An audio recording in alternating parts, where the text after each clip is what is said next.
I know I'm going to sound crazy to a lot of you, but this is something finally the United Nations, I think, should be doing. Protecting the citizens of Earth. The UN is now gathering the world's finest minds to prevent another intergalactic kick in the asteroid.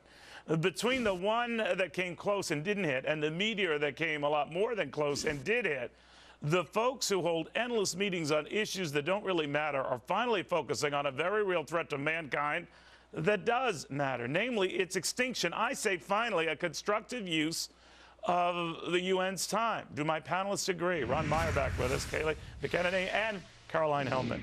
Caroline, do you agree with that?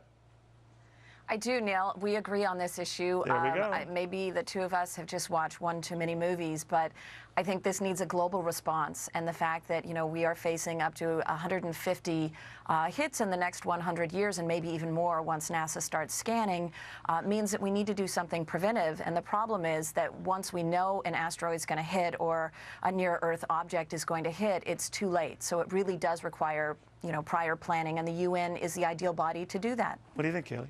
I don't hold out much hope for this UN body. They couldn't even run an oil for food program without mass corruption and inefficiency. So I hardly think that they can stop an asteroid. That being said, I agree this is a welcome departure from what they usually do, criticizing U.S. foreign policy.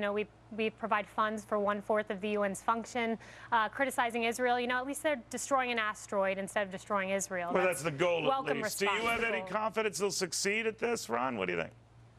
I think I actually disagree with Ronald Reagan on something which is rare for me. I think the 9 scariest words in the English language are, "I'm from the UN and I'm here to help." I have absolutely no confidence in them. Frankly, I'd rather send Han Solo out there to take care of an asteroid than the UN. What have they done right? How did you know that was their first recommendation? How did you get wind of their early report? Inside information. I know. Well, you could basically predict how the UN's going to work, right? It's going to be something that doesn't make sense. That's why I'm not that confident in this, Neil. I frankly think that the United States should worry about its own affairs and make sure that we're protected. And if we aren't taking steps to make sure an asteroid doesn't hit the United States, we're doing our citizens a disservice if we're trusting the UN, which has been totally dysfunctional, absolutely worthless. Ronald Reagan actually brought Star Wars dearly, but you're not saying the hell with Belgium. We'll protect ourselves from an asteroid, but if one hits Belgium, that takes out the world's chocolate, my friend. You got to think this through. No, that's legitimate. No, that's true. That's true. Yeah. So Caroline, what I'm thinking of looking at this, and believe me, I'm a frequent critic of the United Nations and how they botch a lot of things, but this is essentially a league of nations, to Woodrow Wilson's earlier inspiration, and that it should be focused on protecting the people of Earth. And what is a greater threat to the people of Earth than something coming from space and obliterating them? Now, this begs the question, what do they come up with? And what do they spend the money on? And who benefits? But do you think they can get past that sort of stuff? I do. I think, like most decisions that the UN makes, it will benefit the United States more than most other nations. We'll certainly be at the forefront of that with NASA and our technological capabilities. But, the UN has done exactly what it set out to do, humanitarianism and peacekeeping. We haven't had World War III.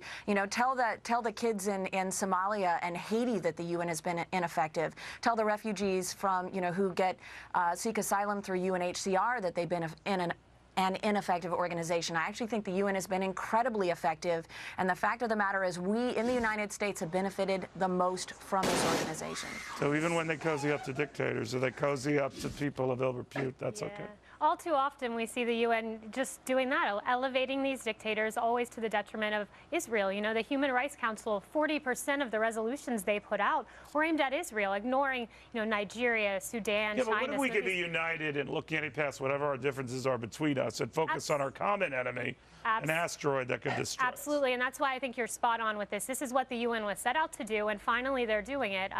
I'm told by scientists I read there's an asteroid that's supposed to hit us April 13th, 2036. So that gives the UN plenty of time to coalesce this global solution. Well, you would have to worry about that, but it'd be a non-issue for me. But I don't care about that because I'll dodge that one. Ron, your final thoughts on whether the UN can do at least this right? Well, I think a body that empowers Hamas, it empowers Iran, the Sudan government as well. I mean, what we were just talking about shouldn't be trusted with the security of the United States of America. Russia's on the Security Council. China's on the Security Council. Those are frankly countries we can't trust right now, and I'd love to be able to trust them, but we can't. We have to take our own security into account, and I agree with you. This is a legitimate threat. Asteroids do come and hit Earth every day. I mean, we have things that we have to worry about and make sure that, like was just was being said, that we have the right precautions in place. The right precaution, rather, is not to trust the UN. Like I said, we might as well trust Han Solo. It's not a good fix. All right, guys, I want to thank you all. Again, this is just something they want to